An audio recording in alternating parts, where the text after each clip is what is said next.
Welcome to studio 4 news. ప్రేక్షకులకు గణతంత్ర దినోత్సవ శుభాకాంక్షలు. నా పేరు రేవతి. ముందుగా ముఖ్యాంశాలు. తెలంగాణ భవన్లో గణతంత్ర దినోత్సవ వేడుకలు.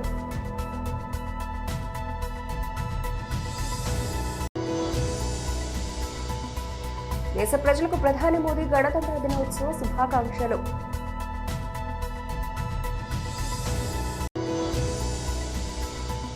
ఏపీలో ఘనంగా గణతంత్ర దినోత్సవ వేడుకలు. విజయవాడలో జాతీయ జెండా ఎగురవేసిన గవర్నర్ అబ్దుల్ నజీర్. బీజేపీ రాష్ట్ర కార్యాలయంలో 76వ గణతంత్ర దినోత్సవ వేడుకలు.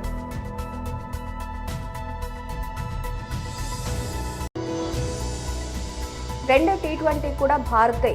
బ్యాట్తో అదరగొట్టిన తెలుగు కుర్రాడు తిలక్ వర్మ. తెలంగాణ భవన్లో గణతంత్ర దినోత్సవ వేడుకలు నిర్వహించారు. భారతదేశానికి స్వాతంత్రం సముపార్జించుకున్న తర్వాత ఈ దేశం అన్ని రంగాల్లో సత్వర సమగ్ర అభివృద్ధి సాధించబడాలి. అన్ని ప్రాంతాల వారు, అన్ని భాషల వారు, అన్ని మతాల వారు కూడా సగౌరవమైనటువంటి జీవితం గడపాలనేటువంటి ఆలోచనతో మరి స్వాతంత్రానంతరం భారత రాజ్యాంగ రచన కోసం ఏర్పాటు చేయబడ్డటువంటి కమిటీ ఇచ్చినటువంటి నివేదిక ఆధారంగా భారత రాజ్యాంగం 1950 జనవరి 26వ తారీఖు నుండి అమల్లోకి రావడం జరిగింది. మహానుభావుడైనటువంటి అంబేద్కర్ గారికి యావత్ తెలంగాణ జాతి రుణపడి ఉంటుంది. వారికి హృదయపూర్వకమైనటువంటి నివాళులు అర్పిస్తూ ఉన్నది. కారణం, చిన్న రాష్ట్రాల ఏర్పాటు అనేటువంటి సమస్య ఉత్పన్నమైనప్పుడు చిన్న రాష్ట్రాల ఏర్పాటు కేంద్ర నిర్ణయం ప్రకారం జరగాలి. ఏ ప్రాంతం అయితే రాష్ట్రంలో పెద్దగా ఉండి దోపిడీ చేస్తున్నదో ఆ వర్గం వాళ్ళు చిన్న రాష్ట్రాన్ని, కొత్త రాష్ట్రాన్ని ఏర్పాటును అడ్డుకుంటారు అనేటువంటి విషయాన్ని ఆ మహానుభావుడు ఆ రోజే గ్రహించి దేశంలో అనేక కొత్త రాష్ట్రాలు ఏర్పాటు కావడానికి బాటలు వేసినటువంటి మహానుభావుని స్ఫూర్తితోనే మన ప్రియతమ నాయకులైనటువంటి కేసీఆర్ గారు సమైక్య ఆంధ్రప్రదేశ్లో తెలంగాణ ప్రాంతానికి జరుగుతున్న దోపిడీ, అవమానం, అణిచివేతకు వ్యతిరేకంగా ఒక్కడుగా బయలుదేరి తెలంగాణ ప్రజానికాన్ని ఒక శక్తిగా మలిచి యావత్ భారతదేశ ప్రజల చేత, పార్టీల చేత తెలంగాణ రాష్ట్ర ఏర్పాటు ఆకాంక్ష సమంజసమైనది, న్యాయసమ్మతమైనది అనేటువంటి విషయాన్ని వారందరూ గుర్తించే విధంగా మరి ఉద్యమాన్ని నడిపించి తెలంగాణ రాష్ట్రం సాధించుకోవడం జరిగింది. కాబట్టి ఈ సందర్భంగా రాజ్యాంగంలో ఆ ప్రొవిజన్ ఏర్పాటు చేసినటువంటి మహానుభావుడికి మరొక్కసారి ఘనమైనటువంటి నివాళులు అర్పిస్తూ దేశానికి స్వాతంత్రం సముపార్జించి రాజ్యాంగం అమల్లోకి వచ్చిన తర్వాత కూడా ఇంకా జరగాల్సినటువంటి కొన్ని వర్గాలకు, కొన్ని ప్రాంతాలకు జరగాల్సినటువంటి న్యాయం జరగడం లేదు. కాబట్టి ఆ మహానుభావుడి స్ఫూర్తి అన్ని ప్రాంతాల వారు, అన్ని వర్గాల వారు మరి గౌరవప్రదమైనటువంటి జీవితం, అభివృద్ధిలో వారు భాగస్వాములు కావాలనేటువంటి దాన్ని అమలు చేయడంలో పాలక వర్గాలు కొంత మేరకు విఫలమైనవి. కాబట్టి ఏ వర్గాలకైతే స్వాతంత్రానంతరం దక్కాల్సినటువంటి వాటా కావచ్చు, ఫలాలు కావచ్చు, ఫలితాలు కావచ్చు రాలేకపోతూ ఉన్నాయో ఈ సందర్భంగా వారికి న్యాయం జరిగేటువంటి విధంగా కేంద్ర రాష్ట్ర ప్రభుత్వాలు నిర్ణయాలు తీసుకోవాలనేటువంటి విషయాన్ని గుర్తు చేస్తూ మరి రాజ్యాంగం అమల్లోకి వచ్చింది, దేశానికి స్వాతంత్రం వచ్చింది. భారతదేశంలో ఉండేటువంటి బీసీ కులాల వారు మా కుల గణన చేయండి అనేటువంటి నినాదంతో ఇన్ని సంవత్సరాల తర్వాత ఉద్యమించే లేదా వాళ్ళు నినదించేటువంటి, డిమాండ్ చేసేటువంటి పరిస్థితి వచ్చింది అనంటే అందరికీ సమాన న్యాయం చేయాలనేటువంటి ఆ మహానుభావుడి ఆశయాన్ని నెరవేర్చడంలో పాలక వర్గాలు విఫలమైనట్టు దానికి నిదర్శనం. కాబట్టి ఇప్పటికైనా తెలంగాణతో పాటు భారతదేశంలో ఉండేటువంటి బీసీల విషయంలో లేదా అన్యాయం లేదా ఇంకా వెనుకబాటుకు లోనైనటువంటి వర్గాలకు న్యాయం జరగడం విషయంలో ఈ రోజును స్ఫూర్తిగా తీసుకొని పాలక వర్గాలు అందరికీ న్యాయం చేయాలని డిమాండ్ చేస్తాం. ప్రధానమంత్రి నరేంద్ర మోదీ దేశ ప్రజలకు 76వ గణతంత్ర దినోత్సవ శుభాకాంక్షలు తెలిపారు. ఈ రాజ్యాంగాన్ని రూపొందించి ప్రజాస్వామ్యం, గౌరవంతో పాటు ఐక్యతగా దేశాభివృద్ధి ప్రయాణం సాగేలా కృషి చేసిన మహనీయులందరికీ సందర్భంగా నివాళులర్పిస్తున్నట్లు పేర్కొన్నారు. ఈ వేడుక మన రాజ్యాంగ విలువలను కాపాడుతుందన్నారు. బలమైన సంపన్నమైన దేశాన్ని నిర్మించే దిశగా మన ప్రయత్నాలను బలోపేతం చేస్తుందని ఆశాభావం వ్యక్తం చేస్తూ మోదీ ట్వీట్ చేశారు. దేశ ప్రజలకు కేంద్ర హోంమంత్రి అమిత్ షా గణతంత్ర దినోత్సవ శుభాకాంక్షలు తెలిపారు. రిపబ్లిక్ డే అనేది భారత రాజ్యాంగ విలువలపై విశ్వాసం, సామాజిక సమానత్వం, ప్రజాస్వామ్యంపై అంకిత భావానికి చిహ్నమన్నారు. బలమైన గణతంత్రానికి పునాది వేసిన స్వాతంత్ర సమరయోధులు, రాజ్యాంగ నిర్మాతలకు ఈ సందర్భంగా నివాళులర్పిస్తున్నట్లు పేర్కొన్నారు. ఈ 76వ గణతంత్ర దినోత్సవం నాడు అభివృద్ధి చెందిన దేశంగా భారత్ను నిర్మించడంలో ప్రధాని మోదీకి సహకరిస్తామని ప్రతిజ్ఞ చేద్దామన్నారు.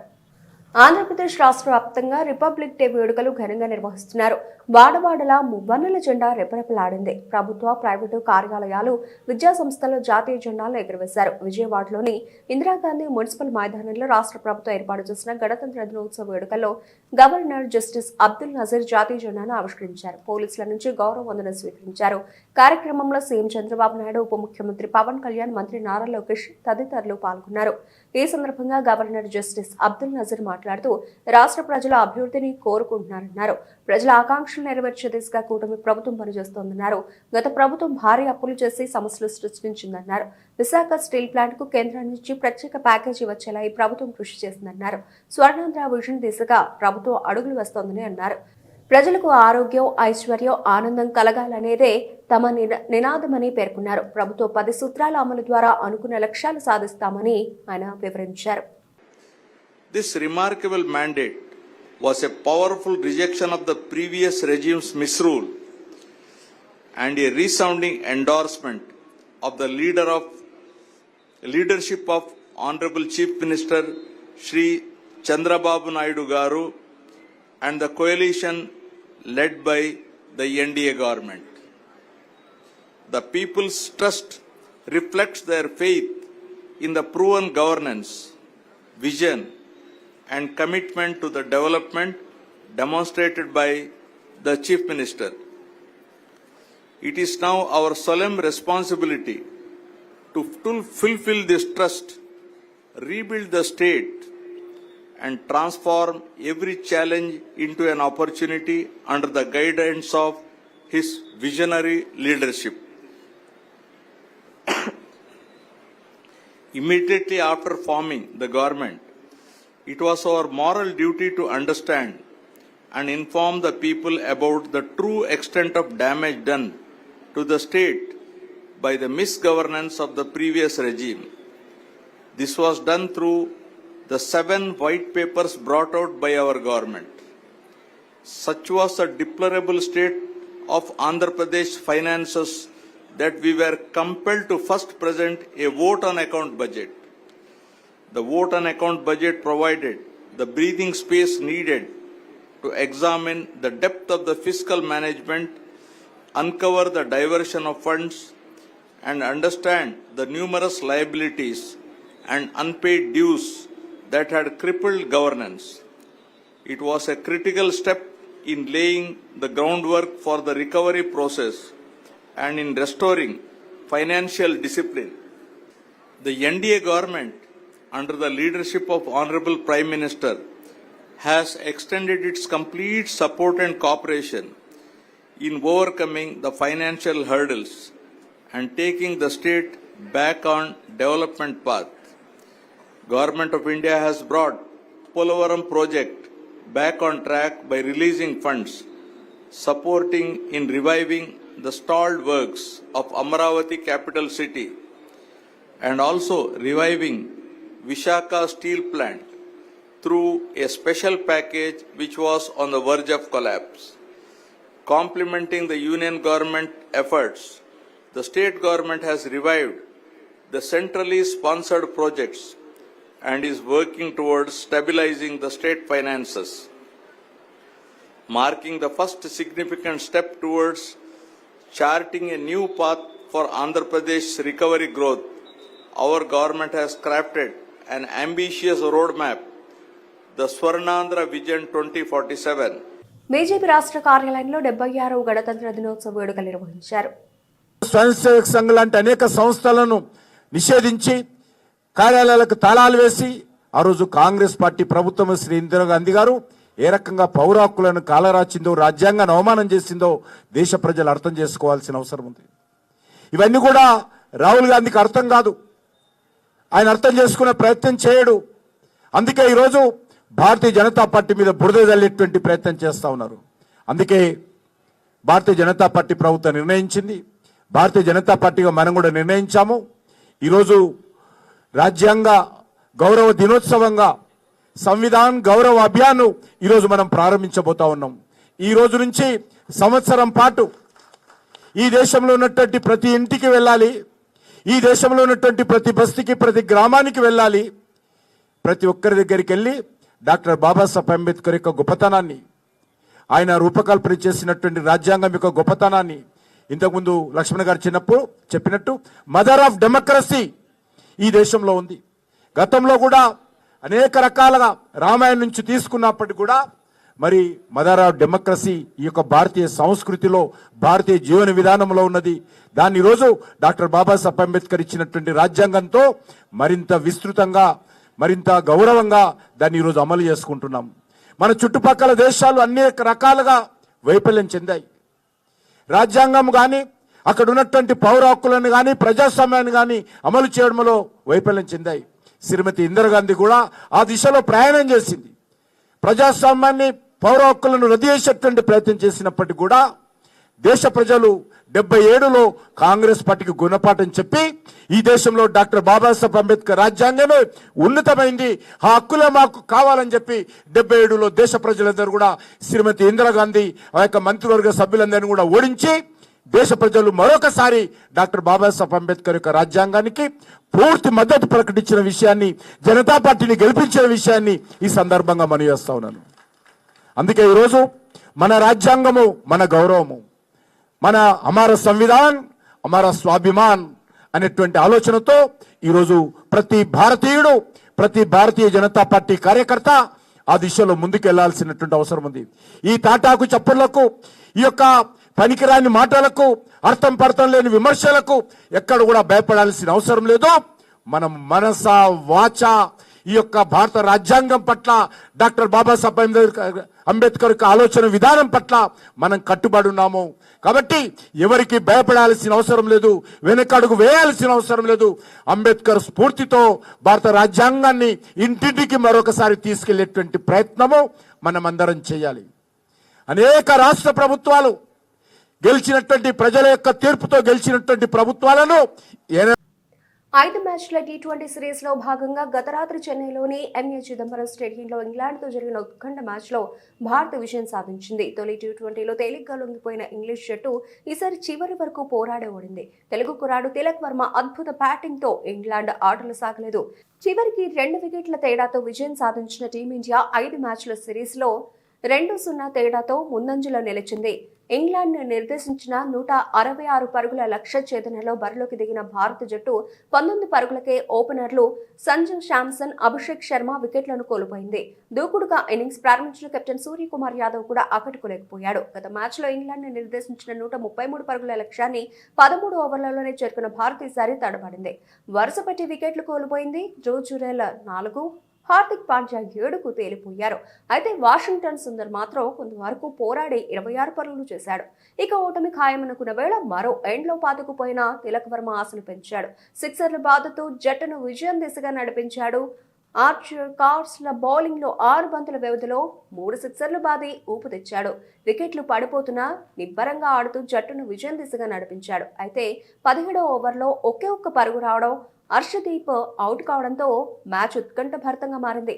మ్యాచ్ చేజారినట్టే అనిపించింది. అయితే బిష్ణోయ్ సహకారంతో తిలక్ జట్టును గట్టెక్కించి విజయాన్ని అందించి పెట్టాడు. మరో 4 బంతులు మిగిలి ఉండగానే జట్టును గెలిపించాడు. మొత్తంగా 55 బంతులు ఆడిన తిలక్ వర్మ 4 4లో 5 సిక్సర్లతో 72 పరుగులు చేసి నాట్అవుట్గా నిలిచి player of the match award అందుకున్నాడు.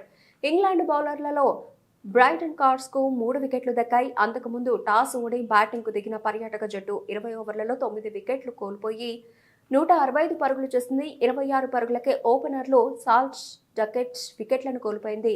ఆ తర్వాత కుదురుకోవడంతో 9 ఓవర్లలో 74/3తో బలంగానే కనిపించింది. అయితే నిలకడగా ఆడుతూ పరుగులు రాబడుతున్న కెప్టెన్ జోస్ బట్లర్ను అక్షర్ పటేల్ పెవిలియన్ పంపడంతో ఇంగ్లాండ్ ఇబ్బందిలో పడింది. బట్లర్ 30 బంతుల్లో 2 4లు 3 సిక్సర్లతో 45 పరుగులు చేశాడు. మిగతా బ్యాటర్లు పెద్దగా రాణించలేకపోయారు. బట్లర్ తర్వాత కార్డ్స్ చేసిన 31 పరుగుల జట్టులో అత్యధికం. 17 బంతుల్లో 4, 3 సిక్సర్లు బాదాడు. జమీ స్మిత్ 22 పరుగులు చేశాడు. భారత బౌలర్లలో అక్షయ్ పటేల్, వరుణ్ చక్రవర్తి చెరో 2 వికెట్లు తీసుకున్నారు. కాగా ఈ నెల 28న రాజ్కోట్లో ఇరు జట్ల మధ్య 3వ టీ20 జరగనుంది. జైపూర్ మండలంలోని ఇందారం గ్రామంలో ఈ నెల 23న రాత్రి ఆవడకు రాజా అనే ఆటో డ్రైవర్ను హత్య చేసిన నిందితులను అదుపులోకి తీసుకున్నట్లు Srirampur incharge CI Ravinder SS శ్రీధర్తో కలిసి జైపూర్లోని ఏసీపీ కార్యాలయంలో నిర్వహించిన సమావేశంలో ఏసీపీ వెంకటేశ్వర్లు వివరాలు వెల్లడించారు. నిన్న 24/1/2025 12:30 గంటల కంటే రాత్రి మధ్యరాత్రి ఇందారం అనే విలేజ్లో జైపూర్ మండలం పిఎస్ లిమిట్స్లో ఆవిడపు రాజయ్య అనే వ్యక్తిని తన కొడుకు తర్వాత తన స్నేహితులతో ఇద్దరు కలిసి జైలంపల్లి సందీప్ మరియు ఒక బాల నేరస్తుని పట్టుకొని గొంతు కోసి కత్తితోని గొంతు కోసి చంపేయడం జరిగింది.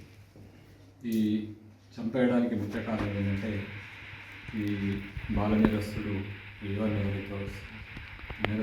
ఎవరైతే ఉన్నారో ఆయన తన తల్లిని రాజయ్య తన భార్యని తల్లిని తరచుగా వేధింపులకు గురి చేస్తూ అక్రమ సంబంధాలు పెట్టుకొని చెడు అలవాట్లు పెట్టుకొని తరచుగా గత 5-6 సంవత్సరాల నుంచి కంటిన్యూగా కొట్టుకుంటా పుట్టింటికి పంపించే క్రమంలో కొడుకు మనసులో గడిచి పెట్టుకొని మా తండ్రి ఎలాగైనా మా నాన్నని చంపేస్తాడన్న దురుద్దేశంతో మనసులో పెట్టుకొని ఎన్నటికైనా ఒకరోజు మా తల్లిని ఎంత ప్రమాదమైన ఉద్దేశంతో తన కొడుకుల్ని 24 సాయంత్రం బాగా తాగి రాత్రి 11 గంటల వరకు బాగా తాగి రాత్రి ఇంటికి వచ్చి తండ్రిని లేపి నమ్మించి కత్తితోని గొంతు కోయడం జరుగుతుంది. అందులో ఆ మృతుడు అక్కడికక్కడే ఇంట్లోనే చనిపోవడం జరుగుతుంది. ఈ నేరం జరుగుతున్నప్పుడు చుట్టుపక్కల అర్జడికి చుట్టుపక్కల వాళ్ళు లేచి అందులో గడ్డం ప్రసాద్ అనే వ్యక్తి మనకు కంప్లైంట్ ఇవ్వడం జరిగింది. గడ్డం ప్రసాద్ ఇచ్చిన కంప్లైంట్పై ఐ విట్నెస్ ఈయన ప్రత్యక్ష సాక్షి ఈయన ఇచ్చిన సమాచారం మేరకు దరఖాస్తు నమోదు చేయడం జరిగింది. ఈ బాల నేరస్తులతో పాటు ఈ నేరస్తుని ఈరోజు ఇందారం ఐకే1 పోయే దారిలో 9:15 నిమిషాలకు అదుపులోకి తీసుకొని అరెస్ట్ చేయడం జరిగింది. వీరితో పాటు వీరు క్రైమ్లో యూజ్ చేసినటువంటి ఆయుధాలని తర్వాత అక్కడ వాడినటువంటి సెల్ ఫోన్స్ తర్వాత వెహికల్స్ అన్నీ కూడా సీజ్ చేయడం జరిగింది. వీరిని ఈ బాల నేరస్తులు ఇద్దరిని కూడా మనం జోనల్ అక్కడికి పంపేయడం జరుగుతుంది. తర్వాత ఈ 18 years క్రాస్ అయిన ఏడుగురు మాత్రం కోర్టులో ప్రొడ్యూస్ చేయడం జరుగుతుంది. 76వ గణతంత్ర దినోత్సవ వేడుకలను పెద్దపల్లి జిల్లా రామగుండం పోలీస్ కమిషనరేట్ కార్యాలయంలో ఘనంగా నిర్వహించారు. కమిషనరేట్ కార్యాలయంలో Ramagundam police commissioner M Srinivas IPS పతాకావిష్కరణ చేసి గౌరవ వందనం స్వీకరించారు. ఈ సందర్భంగా పోలీస్ డిపార్ట్మెంట్లో ఉత్తమ సేవ అందించిన ఉద్యోగులు, హోంగార్డులకు ప్రశంసా పత్రాలు అందజేశారు. రామగుండం కమిషనరేట్ పరిధిలో లా అండ్ ఆర్డర్ పటిష్టంగా ఉందని, రాబోయే రోజుల్లో మరింత సేవలు ప్రజలకు అందిస్తామని సిపి పేర్కొన్నారు. ఉద్యోగస్తులకి, విద్యార్థులకి, మహిళలకి అందరికీ కూడా ఈరోజు గణతంత్ర దినోత్సవ శుభాకాంక్షలు. 76వ గణతంత్ర దినోత్సవ సందర్భంగా మీ అందరికీ మన రాజ్యాంగాన్ని ఇచ్చిన స్ఫూర్తితో మనం ఈరోజు స్వేచ్ఛ స్వాతంత్రాలతో అభివృద్ధితో నడుస్తున్నందుకు మీ అందరికీ అభినందిస్తున్నాం. భారతదేశం ప్రతి ఏటా జనవరి 26వ తేదీన గణతంత్ర దినోత్సవాన్ని రిపబ్లిక్ డే అని ఘనంగా నిర్వహించుకుంటాం. ఈరోజు ప్రతి భారతీయుడి హృదయాల్లో ఒక ప్రత్యేక స్థానం ఉంది. ఎందుకంటే ఇది మన రాజ్యాంగాన్ని ఆమోదించిన రోజు. స్వేచ్ఛ, ప్రజాస్వామ్యం, సార్వభౌమత్వం, దేశం యొక్క ఆకాంక్షలు, ఆదర్శాలను పొందుపరిచిన రోజు. మన స్వాతంత్ర్యం కోసం ధైర్యంగా పోరాడిన మన పూర్వీకుల త్యాగాలు, పోరాటాలు గుర్తు చేసుకునే రోజు. స్వేచ్ఛ భారత నిర్మాణాన్ని సహకరించిన అసంఖ్యాక మహోన్నత వీరులకు మన కృతజ్ఞతలు తెలియజేసే రోజు. వలసదారుల పాలన నుంచి సార్వభౌమ గణతంత్ర వరకు ప్రయాణం అంత తేలికైంది ఏమీ కాదు. జనవరి 26 1950 ఆమోదించబడిన భారత రాజ్యాంగం కేవలం చట్టపరమైన మాత్రమే కాదు, న్యాయం, స్వేచ్ఛ, సమానత్వం మరియు సౌభ్రాతృత్వ సూత్రాలను సజీవ నిదర్శనం. మన రాజ్యాంగాన్ని ఆమోదించిన 7 దశాబ్దాల్లో భారతదేశం అన్ని రంగాల్లో గణనీయమైన ప్రగతి సాధించింది. ఈ గణతంత్ర దినోత్సవం సందర్భంగా మన సరిహద్దులను కాపాడే సైనికులకు, అన్నం పెట్టే రైతులకు, సాంకేతికంగా దేశాన్ని ముందు నడిపిస్తున్న శాస్త్రవేత్తలకు కృతజ్ఞతలు తెలియజేద్దాం. సమాజ నిర్మాణాన్ని మనమంతా కృషి చేద్దాం. ప్రతి ఒక్కరికి గణతంత్ర దినోత్సవ శుభాకాంక్షలు. జై హింద్. విక్టరీ వెంకటేష్ కొత్త సినిమా సంక్రాంతికి వస్తున్న బాక్స్ ఆఫీస్ వద్ద రికార్డు కలెక్షన్లు రాబడుతోంది. సంక్రాంతి కానుకగా ఈ నెల 14న థియేటర్లలోకి వచ్చిన ఈ మూవీ ఇప్పటి వరకు 260 కోట్ల రూపాయలు వసూలు చేసింది. త్వరలోనే 300 కోట్ల రూపాయలు వసూలు చేసే అవకాశం ఉందని ఈ సినిమా నిర్మాణ సంస్థ పేర్కొంది. విడుదలైన నాటి నుంచి థియేటర్లో హౌస్ఫుల్ బోర్డులు దర్శనమిస్తున్నాయని చెప్పింది. గడిచిన 24 గంటల్లో బుక్ మై షోలో సంక్రాంతికి వస్తున్న సినిమాకు 1.70 లక్షల టికెట్లు బుక్ అయ్యాయని తెలిపింది. కాగా అనిల్ రావుపూడి దర్శకత్వంలో వెంకటేష్ హీరోగా, మీనాక్షి చౌదరి, ఐశ్వర్య రాజేష్ హీరోయిన్లుగా తెరకెక్కిన సంక్రాంతికి వస్తున్న సినిమా ఫ్యామిలీ ఆడియన్స్ ను ఆకట్టుకుంటోంది. ఆంధ్ర సీజెట్, నైజాం ప్రాంతాల్లో 5వ రోజు అత్యధిక కలెక్షన్లు రాబట్టిన తెలుగు సినిమాల జాబితాలో 2వ స్థానంలో నిలిచింది. ఓవర్సీస్ వసూళ్లలోనూ సంక్రాంతికి వస్తున్న రికార్డులు కొల్లగొడుతోందని చిత్ర బృందం తెలిపింది. వెంకటేష్ కెరీర్లోనే అత్యధిక ఓవర్సీస్ కలెక్షన్లు రాబట్టిన చిత్రంగా నిలిచిందని పేర్కొంది. ఇప్పటి వరకు నార్త్ అమెరికాలో $2.6 మిలియన్ వసూలు చేసింది. తొందరలోనే $3 మిలియన్ క్లబ్లో చేరే అవకాశం ఉందని నిర్మాణ సంస్థ తెలిపింది. ఈ సినిమాను సూపర్ హిట్ చేసిన అభిమానులకు నటీనటుల బృందం ధన్యవాదాలు తెలిపింది. ప్రముఖ నగరాల్లో సక్సెస్ మీట్లను నిర్వహిస్తోంది. 76వ గణతంత్ర దినోత్సవం సందర్భంగా ఆదివారం పార్వతీపురం మన్యం జిల్లా సీతానగరం మండలం చినబోగిల ప్రభుత్వ పాఠశాలలో 76వ గణతంత్ర దినోత్సవం వేడుకలు నిర్వహించారు. ఈ సందర్భంగా అందరూ గౌరవ వందనం స్వీకరించి ఉపాధ్యాయులు జాతీయ జెండా ఎగురవేసి వారు మాట్లాడుతూ, భారత రాజ్యాంగం ప్రతి ఒక్కరికి సమాన హక్కు కల్పిస్తుందని, భారత రాజ్యాంగాన్ని కాపాడుకోవడంతో పాటు భారత రాజ్యాంగం మనందరికీ అందించిన ప్రాథమిక హక్కులను గుర్తించుకుంటేనే భారత రాజ్యాంగం నిర్దేశించిన విధులను కూడా ప్రతి ఒక్కరూ పాటించాల్సిన అవసరం ఉందని, అప్పుడే మన దేశం అన్ని రంగాల్లోనూ అగ్రస్థానంలో నిలిచి ప్రపంచంలోనే ఒక అగ్రరాజ్యంగా రూపుదిద్దుకుంటుందని తెలిపారు.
అశోక ధర్మ చక్రము ధర్మానికి గుర్తురా, అశోక ధర్మ చక్రము ధర్మానికి గుర్తురా, రండి ఓ బాలులార బండి బయలుదేరా, ఇక జెండా ఎగరవే.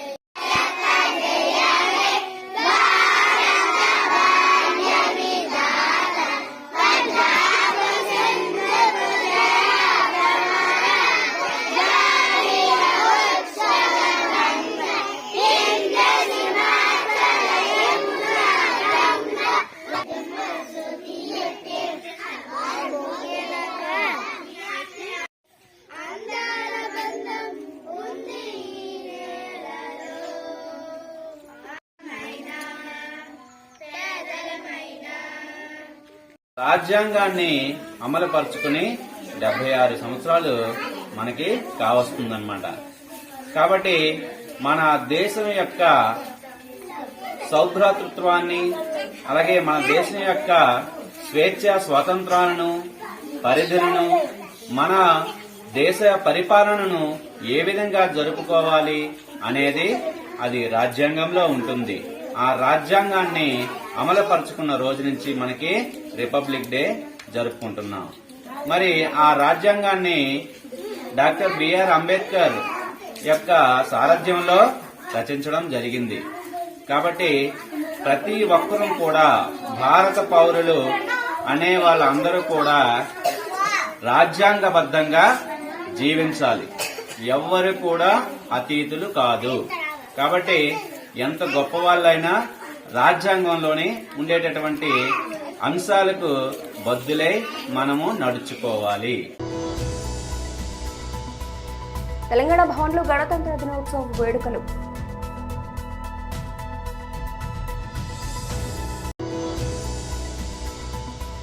దేశ ప్రజలకు ప్రధాని మోదీ గణతంత్ర దినోత్సవ శుభాకాంక్షలు.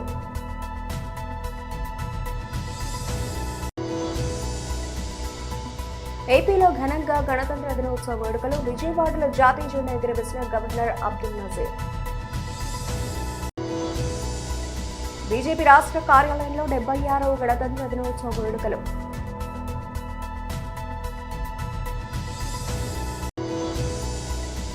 రెండో T20 కూడా భారతే. బ్యాట్తో అదరగొట్టిన తెలుగు కుర్రాడు తిలక్ వర్మ.